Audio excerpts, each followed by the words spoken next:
नमस्कार दर्शकों, स्वागत है आपका हमारे चैनल एस्ट्रो सारथी में, जहां हम ग्रहों की चाल, भाग्य के संकेत और समय के रहस्य को सीधा ज्योतिष की दृष्टि से समझने की कोशिश करते हैं, वो भी बिल्कुल सरल और साधारण सी भाषा में। मैं आचार्य शिवी आप सभी का हार्दिक अभिनंदन करती हूँ। दर्शकों, आज हम बात करने जा रहे हैं कर्क राशि के लिए मई के महीने के प्रेम राशि फल के बारे में। यानी कर्क राशि वालों के लिए मई के महीने में क्या रहने वाला है उनकी लव लाइफ में, हम आपको ये बताएंगे।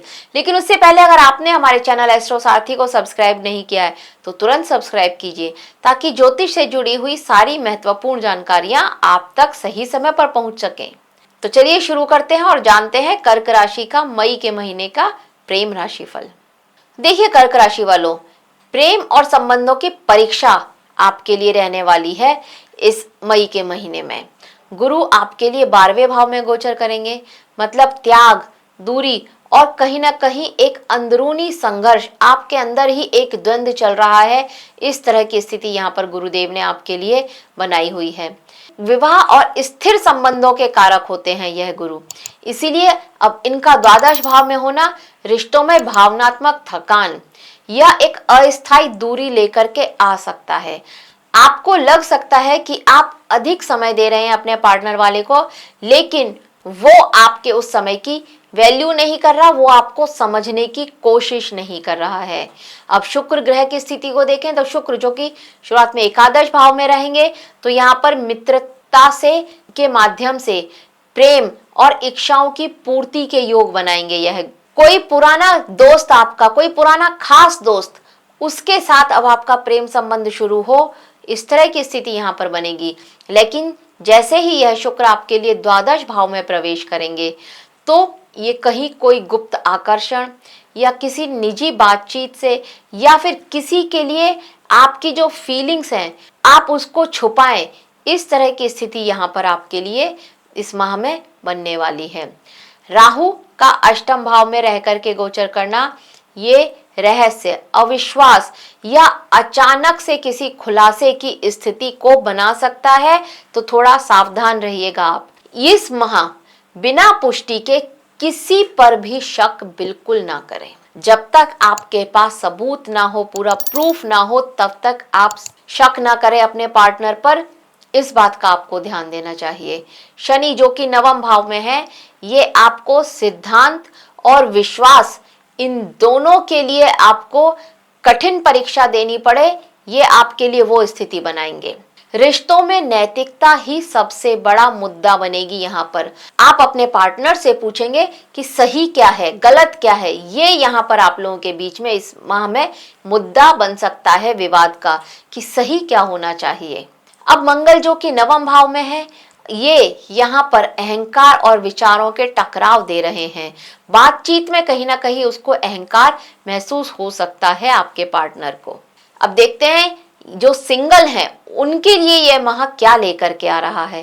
देखिए, अगर आप सिंगल हैं, आप अविवाहित हैं, तो यहाँ पर माह के आरंभ में शुक्र जब एकादश भाव में होंगे, तो किसी मित्र के साथ में किसी के साथ आपकी मित्रता बहुत पुरानी थी, पर अब आपको उसके साथ एक ऐसा संकेत मिल रहा है कि नहीं, ये मेरा आप लव पार्टनर बन सकता है। ये स्थिति यहाँ पर आपके लिए इस माह में बन सकती है। कोई पुराना मित्र या फिर कोई ऐसा मित्र जिससे आप अभी मिले हैं और शुरुआत आपकी मित्रता से हुई है, वो अब आपके मन में उसके प्रति आकर्षण जाग सकता है, या वो आपके लिए अपनी फीलिंग्स को आपसे बता सकता है। लेकिन देखिए, गुरु जो कि द्वादश भाव में है, यहाँ पर ये संबंध में एक बात होगी ऐसी जिसको वो आपसे गुप्त रख सकता है। ये स्थिति यहाँ पर आपके लिए बन सकती है। तो अपने उस पार्टनर पर पूरी तरह से भरोसा बिल्कुल भी ना करें। हालांकि राहु जो कि अष्टम भाव में है, ये भी यही संकेत दे रहे हैं कि सामने वाले की नीयत पर पूर्ण रूप से भरोसा बिल्कुल ना करें। संबंधों को धीरे धीरे आगे बढ़ाएं तो आपके लिए श्रेष्ठ है। अगर आप अविवाहित हैं तो यहाँ पर आपके लिए इस माह में रिश्ता आता हुआ बिल्कुल भी नहीं दिख रहा है। अगर घर वाले रिश्ता ढूंढ रहे हैं तो इस माह शायद आपको कोई रिश्ता ना मिले, ये स्थिति यहाँ पर बन सकती है।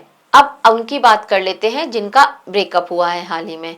देखिए, अगर आपका हाल ही में ब्रेकअप हुआ है तो यहाँ पर पुनर्मिलन की संभावना आपकी आपके पार्टनर के साथ में बिल्कुल भी बनती हुई नजर नहीं आ रही है, क्योंकि कहीं ना कहीं गुरु जो कि आपके लिए 12वें भाव में बैठे हैं, ये आपको ये समझ दे रहे हैं, ये सूझबूझ दे रहे हैं कि जो त्याग दिया या जो छोड़कर चला गया है, अब उसके लिए मुझे आंसू नहीं बहाने हैं, अब मुझे उसके लिए बिल्कुल भी डिप्रेशन नहीं लेना है।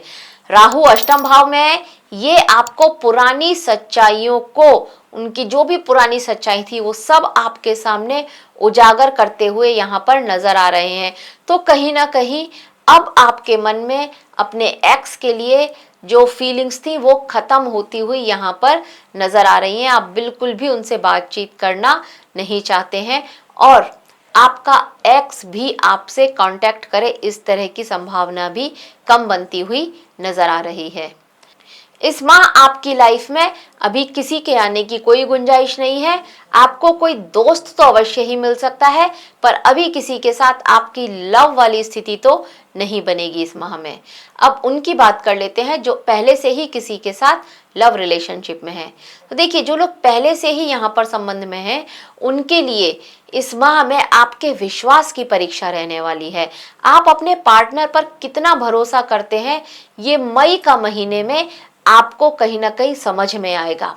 राहु जो कि अष्टम भाव में है, ये अविश्वास और उन पर डाउट बढ़ा रहे हैं, शक बढ़ा रहे हैं।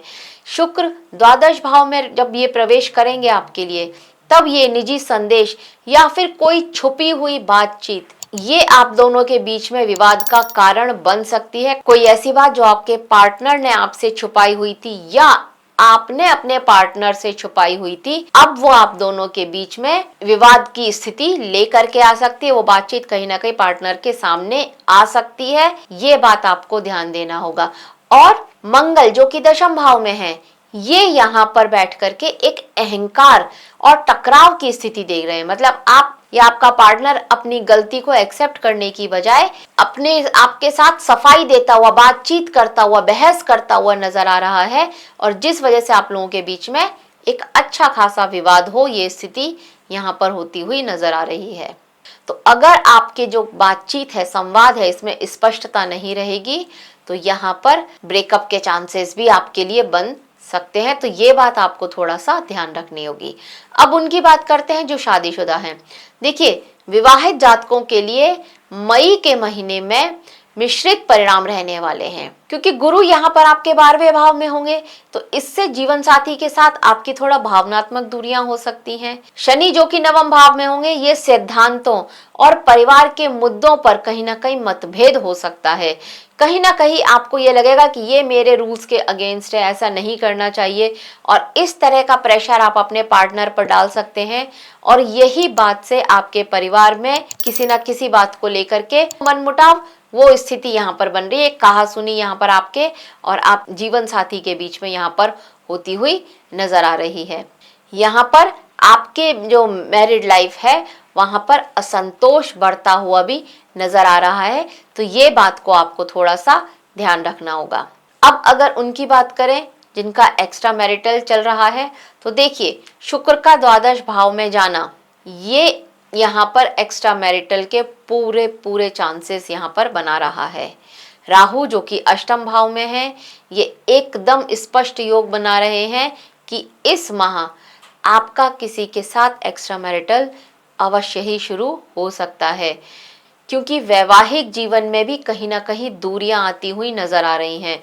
तो कोई निजी संपर्क या पुराना परिचित फिर से आपकी तरफ आकर्षित हो, इस तरह के योग यहाँ पर आपके लिए बनते हुए नजर आ रहे हैं।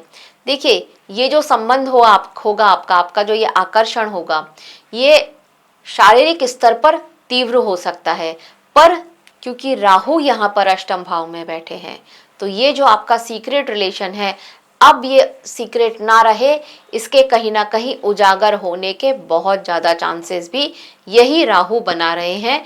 तो इस बात को लेकर के आपको सावधान रहना होगा। और अगर आप पहले से ही एक्स्ट्रा मैरिटल की सिचुएशन में हैं, तो सावधान हो जाइए, क्योंकि इस माह आपका ये जो एक्स्ट्रा मैरिटल है, ये आपकी किसी एक छोटी सी गलती के कारण ये अब सीक्रेट रिलेशनशिप ना रहे, ये सबके सामने उजागर हो जाए और कहीं ना कहीं बात आपकी प्रतिष्ठा पर आ जाए। ये स्थिति यहाँ पर आपके लिए बनती हुई नजर आ रही है। वैसे रिलेशनशिप में प्रेम की वृद्धि तो अवश्य ही होती हुई नजर आ रही है आपके। उपाय की बात करते हैं तो देखिए, यहाँ पर उपाय के लिए तो बहुत श्रेष्ठ है। अगर आप सोमवार को चंद्रमा को देखें और उसको शुद्ध जल एक स्टील के लोटे में या चांदी का लोटा, जो भी आपके पास हो क्षमता के अनुसार, उस लोटे में आप जल लें और चंद्रमा पर अर्पित करें। ओम सोम सोमाय नमः इस मंत्र का जाप करके अगर वहां पर आप जल अर्पित करते हैं तो बहुत श्रेष्ठ है। जल अर्पित नहीं कर पाते हैं तो केवल 11 बार चंद्रमा को देख करके ओम सोम सोमाय नमः इस मंत्र का जाप कर लेते हैं तो भी आपके लिए बहुत श्रेष्ठ रहेगा। अगर आप जो राहु के बुरे प्रभाव हैं इससे बचने के लिए शनिवार के दिन तिल का दान करते हैं, काले तिल का, किसी भी शनि मंदिर में जाइए, वहां काले तिल का दान करिए, या फिर किसी भी मंदिर में जा करके आप काले तिल वहां मंदिर के ब्राह्मण को देकर के आ सकते हैं शनिवार के दिन। ये बहुत श्रेष्ठ रहेगा आपके लिए।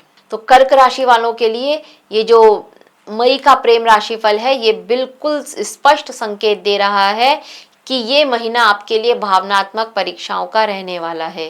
गुरु जहां पर द्वादश भाव में रह करके त्याग और दूरियां भी लेकर के आ रहे हैं, वहीं राहु अष्टम भाव में रह करके रहस्य और अविश्वास ये दोनों चीजें बढ़ा रहे हैं। शुक्र आकर्षण दे रहे हैं, पर स्थिरता कितनी मिलेगी उस आकर्षण में, ये अब आपके ऊपर ही डिपेंड करता है, आपके निर्णय पर डिपेंड करता है। तो दर्शकों, यह था कर्क राशि का मई के महीने का प्रेम राशिफल। आशा करते हैं आपको हमारे द्वारा दी गई ये जानकारी अच्छी लगी होगी। अगर अच्छी लगी है तो हमारे वीडियो को लाइक करें, शेयर करें और हमारे चैनल एस्ट्रो सारथी को सब्सक्राइब करना ना भूलें। धन्यवाद।